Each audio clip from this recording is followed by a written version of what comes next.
Hi, good morning. Thank you all for being here. My name is Vanessa Puig-Williams. I work for Environmental Defense Fund, and I lead our water program here in Texas. So we are now transitioning to our next segment, which is about wildlife corridors, nature trails that both people and animals use. And so I'm happy to introduce our next speaker, Luke Metzger, who is the Executive Director of Environment Texas.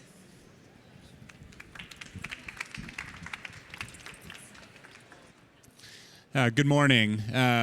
Every 26 seconds in the United States, a car hits an animal, a large animal, and we're talking about deer, mountain lions, ocelots, other large mammals. When you add up other animals, all vertebrates, it's estimated that some 350 million animals get hit by a car every year in the United States. That's obviously really bad news for wildlife. In the last 50 years, we've seen about a 73% decline in animal populations in the United States. There's about 12,000 species that are considered of greatest need for conservation.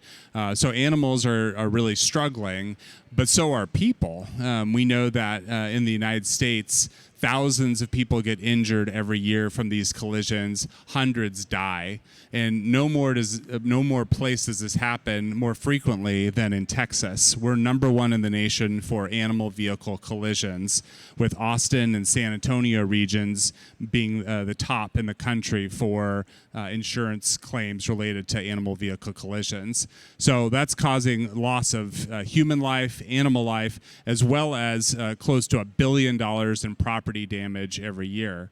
And so why is this happening? It's happening as our state and our country are growing rapidly. We're increasingly encroaching into wildlife habitat.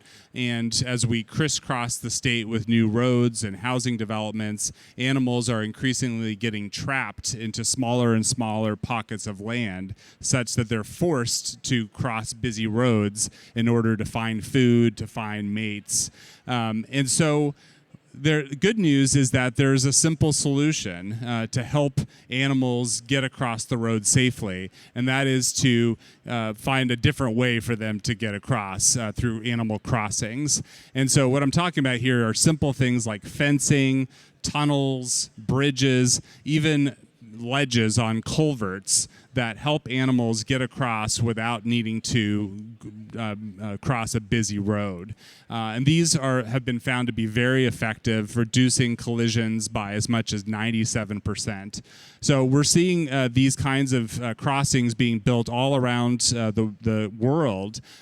Folks may be familiar with the story of P-22, a mountain lion in Los Angeles, who captured the hearts of the world by successfully crossing several times over very busy Los Angeles highways, ultimately taking up home in Griffith Park there.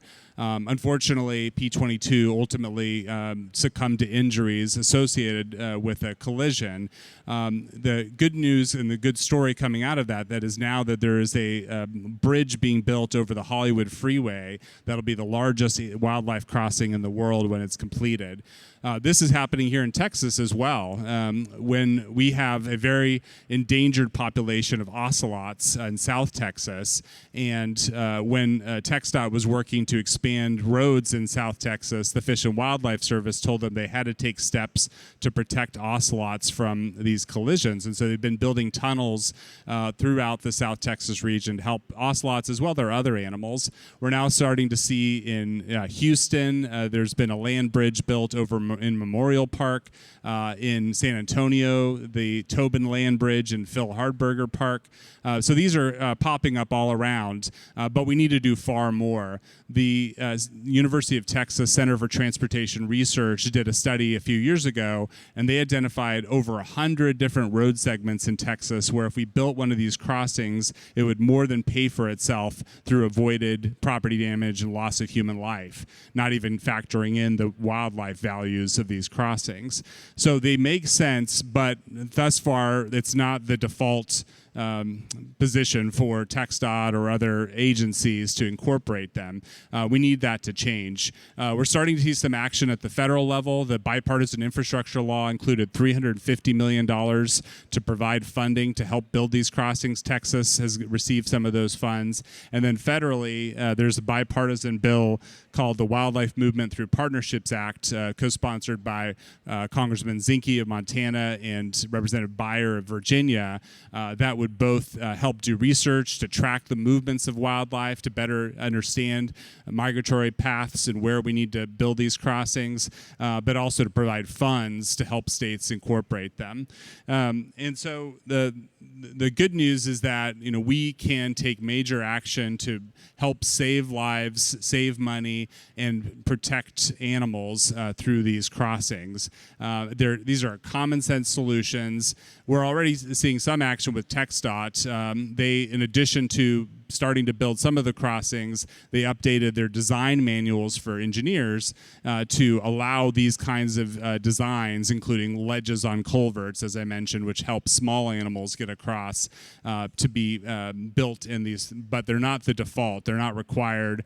They're not even encouraged. They're just an option. So that's a start, but we need to do far more. And the crossings are one thing, the bridges, the tunnels, but really we need connected habitats as well. We need entire corridors. So we know that as we have these pockets of land where animals are trapped in, we need to connect those pockets. Thankfully, we've got state parks, we've got private lands that are conserved, and if we just connect those private conserved lands with our state parks, with our national parks, and provide pathways all across the state, I kind of envision it as an intrastate highway for animals, so that they can get wherever they need to go in Texas without risking collision. So I think this is a real no-brainer solution, something that's popular, something that's bipartisan, and I hope that we'll continue to see progress on this in the coming years. Thank you.